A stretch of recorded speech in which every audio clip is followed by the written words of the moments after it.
అందరికీ నమస్కారాలు. ఒక దురదృష్టకరమైన సంఘటన జరిగింది. తమను కూడా హాస్పిటల్లో మాట్లాడాను. ఇక్కడ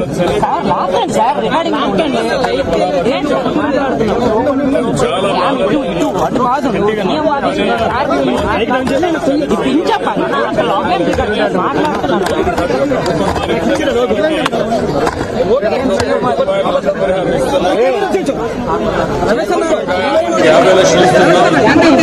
లైట్ గా గాయాలైన వారికి 25 లక్షలు ఇస్తున్నాం. దీంతోనే సరిపెట్టకుండా ఆ కుటుంబాలను ఏ విధంగా ఆదుకోవాలి. ఇప్పుడు 17 కుటుంబాలు పూర్తిగా నష్టపోయారు. పిల్లలు ఉన్నారు. ఎవరైతే జీవనోపాధి కలిగిస్తున్నారో వాళ్ళు చనిపోయిన తర్వాత చాలా బాధల్లో ఉన్నారు. వాళ్ళందరినీ కూడా నేను ఏ విధంగా ప్రభుత్వం కూడా సహాయం చేయగలుగుతాం ఆలోచిస్తున్నా. అన్ని విధాలు ఆదుకుంటాం. ఇక్కడ మా ఆఫీసర్లు కూడా చెప్పాను.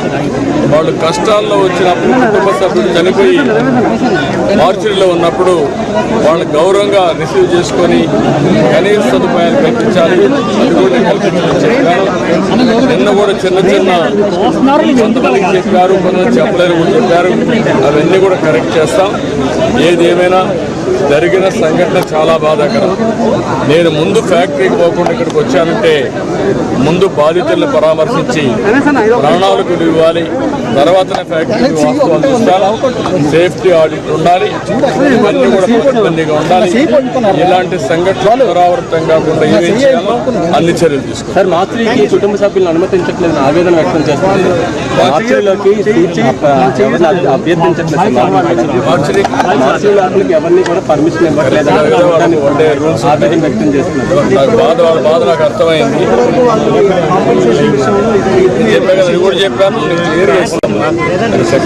ఈ సమయంలో కూడా వైసీపీ నేతలు విమర్శలు చేస్తున్నారు. ఈ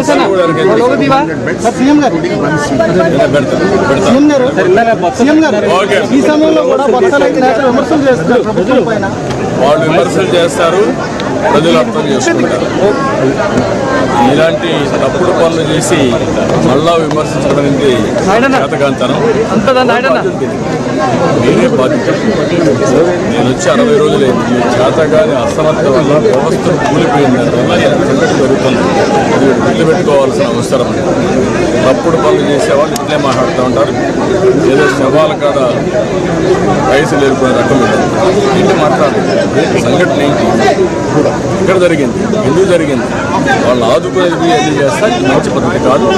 చాలా క్లియర్గా చెప్తున్నా. ఇలాంటి తప్పుడు పనులు చేయాలి. Thank you.